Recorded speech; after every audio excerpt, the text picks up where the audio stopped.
Objective journalism অর্থাৎ বস্তুনিষ্ঠ সাংবাদিকতা কাকে বলে? জার্নালিজম ফিল্ডের একটি গুরুত্বপূর্ণ টপিক, প্রত্যেকটি জার্নালিজম স্টুডেন্টকে জানতে লাগে। যারা এই ফিল্ডে আসতে চাইছো তাদেরকে ওই টপিকটা জানতে হবে, এবং যারা জার্নালিজম স্টুডেন্ট নও বা এই ফিল্ডে তুমি ভবিষ্যতে আসবে প্ল্যান করছো, ভালো করে ভিডিওটা দেখে নাও। দেখো, জার্নালিজম মূলত তিনটে ক্যাটাগরিতে ভাগ করা হয়। একটা হচ্ছিল অবজেক্টিভ জার্নালিজম, যার বাংলা হলো বস্তুনিষ্ঠ সাংবাদিকতা। সেকেন্ড ইজ আমাদের ইন্টারপ্রিটেটিভ জার্নালিজম, ব্যাখ্যামূলক সাংবাদিকতা। থার্ড হচ্ছিল আমাদের ইনভেস্টিগেটিং জার্নালিজম অর্থাৎ তদন্তমূলক সাংবাদিকতা। আজকের ভিডিওতে আমি তোমাদেরকে বলবো অবজেক্টিভ জার্নালিজম বা বস্তুনিষ্ঠ সাংবাদিকতা কাকে বলে। দেখো, অবজেক্টিভ জার্নালিজমের মেন বিষয় হচ্ছিল অবজেক্টিভ। আমি আমার অবজেক্টের থেকে সরবো না। মানে একটা এক্সাম্পল দিয়ে বললে তোমাদের বুঝতে সুবিধা হবে। ইমাজিন করো তুমি একজন কমেন্ট্রিয়েটার, তুমি ক্রিকেট খেলা হচ্ছে, তোমার সাথে ফুটবল খেলা হচ্ছে, তুমি কমেন্ট্রি করছো। কি কমেন্ট্রি করো? তুমি কি কিছু বানিয়ে বানিয়ে করবে? নো, তুমি কি করবে? দ্যাট ইজ হ্যাপেনিং, যেটা হচ্ছে সেটা তুমি করবে। রেডিও তো তোমাকে তো শুনছে, তুমি কি বলবে?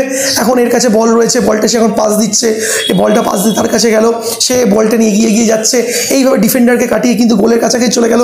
মানে যেটা তুমি দেখছো সেটাই তুমি ডেসক্রাইব করছো। This is the example of objective journalism.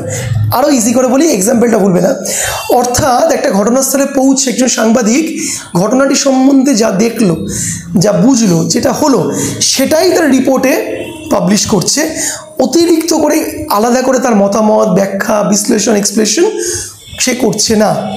যখন একজন সাংবাদিক তিনি একজন দর্শক হিসেবে যেটা দেখছেন সেটাই তিনি তার পাঠকদের জন্য সহজ ভাষা লিখে বলছেন, ইনফর্ম করছেন। That is call the objective বা বস্তুনিষ্ঠ সাংবাদিকতা। হোপসো ক্লিয়ার করতে পেরেছি। দেখো, প্রত্যেকটা ঘটনা, আমাদের আশেপাশে কোনো ঘটনা ঘটলো, প্রত্যেকটা ঘটনাকে ব্যাখ্যা করার প্রয়োজন হয় না।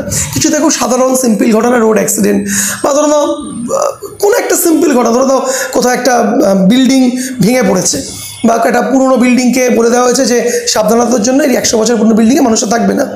Very simple thing. এখানে আর আলাদা করে ব্যাখ্যা করার দরকার নেই। যা ঘটেছে, যা হয়েছে সেটাকে এক্সপ্লেন করে দেওয়া হলো in a very simple language. That's call the objective journalism.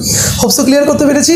বাকি দুটো জার্নালিজম অর্থাৎ হচ্ছে আমাদের ইন্টারপ্রিটেটিভ এবং ইনভেস্টিগেটিভ জার্নালিজম পরের ভিডিওসগুলোতে রয়েছে, আগে পরে একটু চ্যানেলে গিয়ে দেখে নাও, এই সম্পূর্ণ আইডিয়াসটা ক্লিয়ার করে নাও। আর যারা জার্নালিজম মাস কমিউনিকেশন নিয়ে কলেজে পড়ছো, আমাদের কাছে পড়তে চাও, দেখো ডেসক্রিপশনে নাম্বার দেওয়া রয়েছে, গো ইন দিস নাম্বারে গিয়ে আমাদের সঙ্গে এক্ষুনি হোয়াটসঅ্যাপ মেসেজে করে যোগাযোগ করে নাও।